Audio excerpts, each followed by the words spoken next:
heavily rely on these little cheap things I gave. All right, sounds good. Okay, shall we? Yes. Hey, everyone. Welcome to the Big Idea Podcast. My name is Eric Bramlett. I am joined by Tammy Melchien. How you doing today, Tammy? Pretty good. Good. Apologize for good. my shirt and the choice of a red background color. Yes, for those of you who are listening to this, you will have no trouble seeing Tammy because you're not trying to.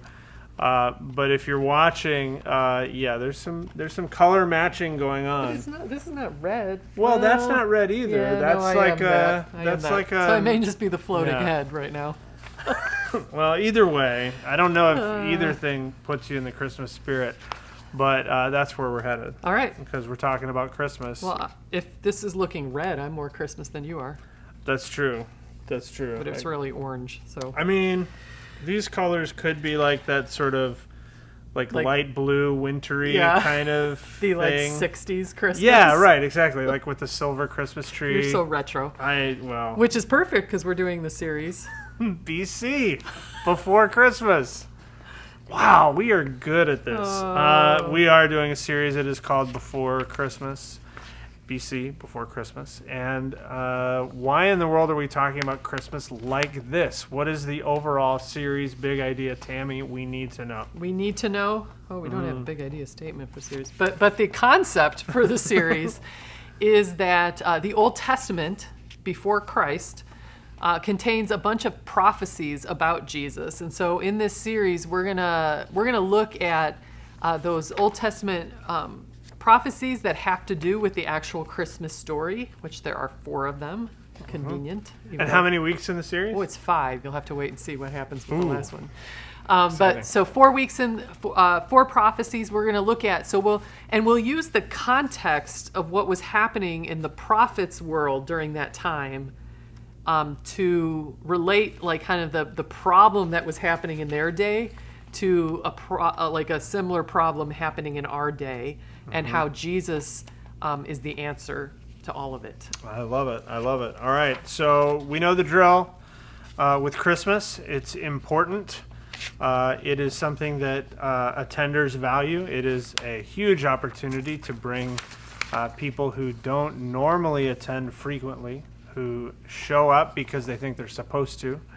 And so while we're simultaneously trying to create things that evoke something familiar, we're also trying to stretch and reach out to those attenders and give them a reason to come back in January and to make a change about their habits as it relates to participating in all this stuff. So that's the goal, and here's how we're going to talk about it. So week 1. So now I feel like I should go rewrite this, or what? No, I think that's what this does. Oh, okay. I think it's just important to remember. Like, no, I agree. Because it is a trap. Like, yeah. We do Christmas every year, and it is true. But these are not the things that we typically do, so I think even for our attenders, it's going to feel different than that. Yep. So, all right, week 1. Okay, so week 1, we are with the prophet Micah. And the big idea is about peace, that through Jesus we can now experience peace. So what we're going to look at is Micah lived 700 years before Jesus was born. And the world in which he lived was really falling apart. I mean, at that time, Israel was split into 2 kingdoms, and the northern kingdom was about to be overrun by the Assyrians and fall, and then eventually the southern kingdom would fall and they'd be carried off into captivity. But there was just, things were chaotic. The world was a mess. But in the middle of all of that, Micah prophesies that there would be a child born in Bethlehem who would bring peace, who would bring his people peace. And so that's what we're going to be looking at here. Their world was a mess, and I think it's pretty easy then for us to make a case that our world is pretty messy. Yeah, our world could use some of that peace. Yeah, so we're going to look at how our world is a mess, but that this promise for us living on the other side of Jesus, that we have this promise of peace that has come to us. And so it'll give us, each one of these, I imagine we're going to spend some time talking about the Old Testament context in all of this and the promise that was spoken into it, and then we will make the turn on the Christmas story each time. Right. So the prophecy was out about Bethlehem, and then you make the turn with the part of the Christmas story that talks about Bethlehem, and then because of Jesus coming and what Jesus did, we can now experience peace. And so we may look at, kind of on the map here, we have 3 different kinds of peace. The peace we can have with God, the inner peace that we can experience, and also how we can join Jesus in bringing peace to the world. Yeah, no, I think it's interesting. I mean, I can't remember a time where within the context of the prophecies, we've talked about some of the prophecies in the past. I can't remember a time where we've actually tried to dive into what was happening. The context of when it was actually said. Yeah. And so I think that's going to be really interesting and Which, different. especially too, for people that have been around, last year, this time of the year, we are leading into Christmas, we were doing Turn the Page, which taught us more about that. Initially, this was the idea for that series until we realized then we were going to do the whole Turn the Page without Jesus. And so then the New Testament. So we decided, maybe we should. Well, this still has plenty of Jesus. It has plenty of Jesus. Don't panic. It does. All right, so that's Micah and that's peace. So then week 2 is Isaiah. Okay. And a reason for faith. Isaiah and a reason for faith. And again, when we look at the context here, Isaiah is actually in that southern kingdom, which the northern kingdom has fallen. The southern kingdom is still there at this point, but the major part of his prophetic ministry starts with that phrase, in the year King Uzziah died. And that's probably something that we would just skip over. But when you understand it in the context, like this southern kingdom, I mean, they had been facing threats for decades and decades of being overrun, and it's hard for us in a democratic Western society to imagine this, but the king was like everything. And with the king dying, it would have thrown the whole nation into anxiety and uncertainty because, one, you don't know who the next king is going to be and whether they're going to be a good king or a tyrant. But 2, with your king dying, that left you vulnerable to all of your enemies because if they were going to attack you, now was the time. And so you have this time of anxiety and uncertainty. And again, thinking of our world, I mean, it's no secret that anxiety and some of the stress and struggles like that, I mean, they are epidemic in our culture. And so this fear of this uncertainty of what the future is going to bring and what's going to happen, I mean, it can be easy to be filled with all of that. But the prophecy we find about Christmas in Isaiah is that the Messiah would be born of a virgin. And so we're going to use that as after we talk about this anxiety, this uncertainty, that is our link to the Christmas story where Jesus comes and to recognize that, they were freaked out about their king. We get freaked out about a lot of stuff, but really to understand that with Jesus and in Jesus, the king is always on his throne. And he is the King of Kings, the Lord of Lords, and we don't have to be fearful. We don't have to live with anxiety because we have someone we can trust.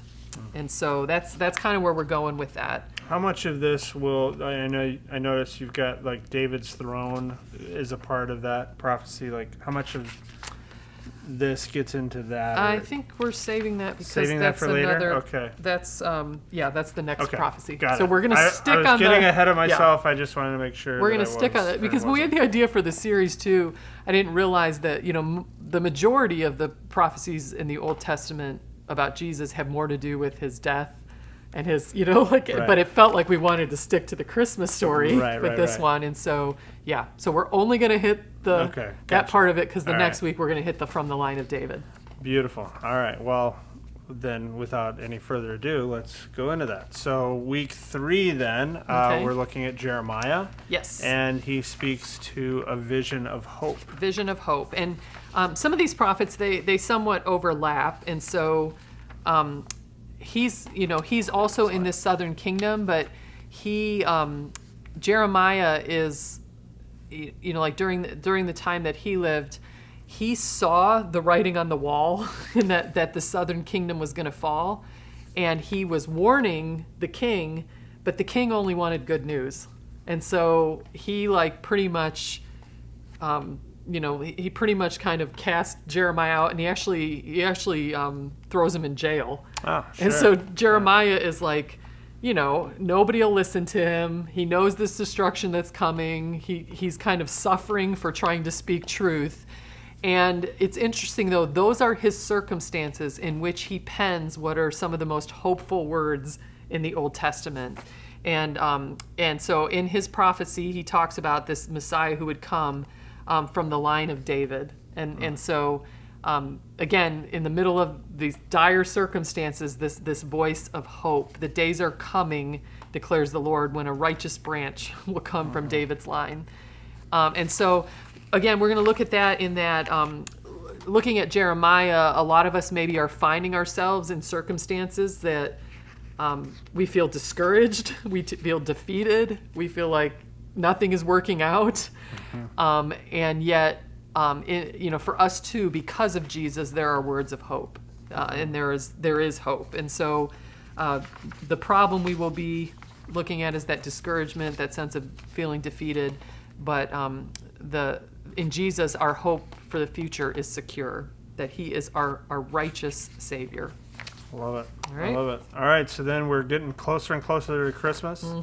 Week 4 then, December 22nd, and we're going to look at Malachi, and it's a sign of love. Yes, and Malachi is the last prophet, and Malachi, I'm pretty sure, let me double check here. I think the timeline for Malachi is farther down, to what we've set up so far. So, Northern Kingdom fell, Southern Kingdom falls to Babylon, people are carted off into exile, they return, and they rebuild the temple. But they return, they rebuild the temple, they rebuild the wall. But understand, this second temple is nowhere near the glorious nature of Solomon's temple, of the first temple. And you kind of see this disappointment in the people. And even the book of Malachi starts out, I think I have the scripture in here. Where am I?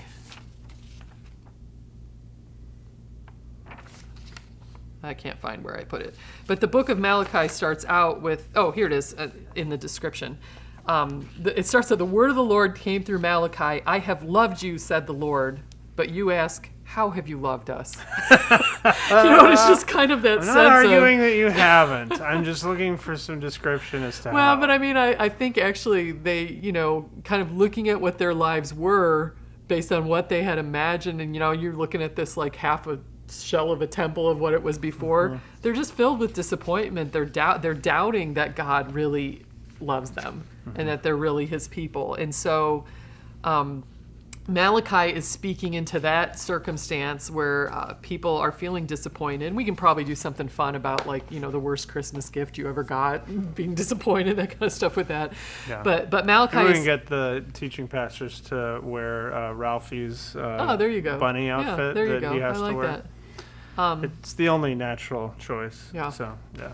But I'm sure most, if not all of us, have had that experience of feeling like you were trusting in God and it kind of feels like he didn't come through. And, that can make you doubt his love. That can make you wonder if he cares. And if it's worth it. Yeah. And so Malachi is speaking into that, and part of that is he announces a birth, but the part of his prophetic word is about the forerunner, about John the Baptist, who will come before the one. And again, we see that in the Christmas story of Elizabeth giving birth to John before Jesus is born.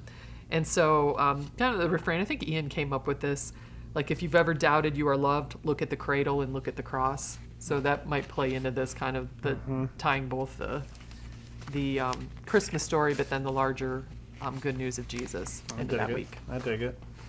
All right, and so then we don't waste any time because it's the 22nd. Yep. And before you know it, we're looking at Christmas Eve.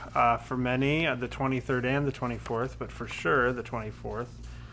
Christmas Eve. And so now we aren't necessarily looking at prophecy, I don't think. But we are titling this one sort of BC AD. Yeah, we're taking the overall theme of the series, But 2, this is a 15-minute talk, and so I was like, okay, you're not going to have time to tell the background of the story. Right. So it's good we ran out of prophecies about Jesus' birth. It all works out. But actually, the idea we're going at is what kind of man was so significant that his birth split time into 2, the BC and the AD.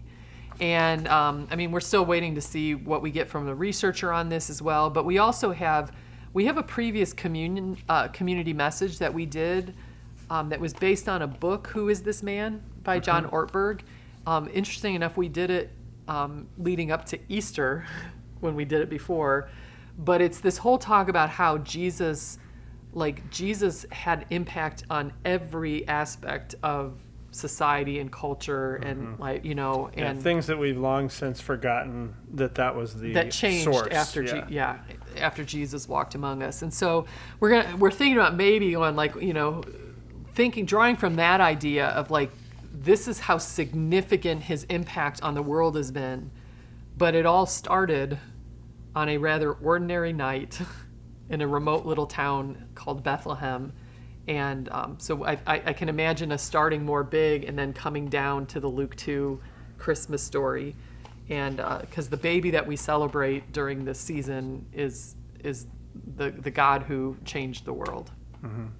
So. I dig it. Well, that will preach, as they say. All right. Well, it feels like Christmas to me. Merry Christmas, everybody. Yeah, Merry Christmas. We like gift cards.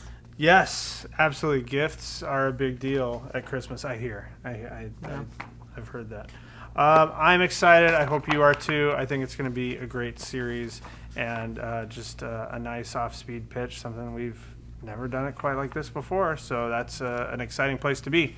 Hope you guys have fantastic brainstorms and come up with awesome experiences that draw people in, draw people closer to figuring out who this Jesus is that has been talked about all throughout the course of history. Pretty exciting.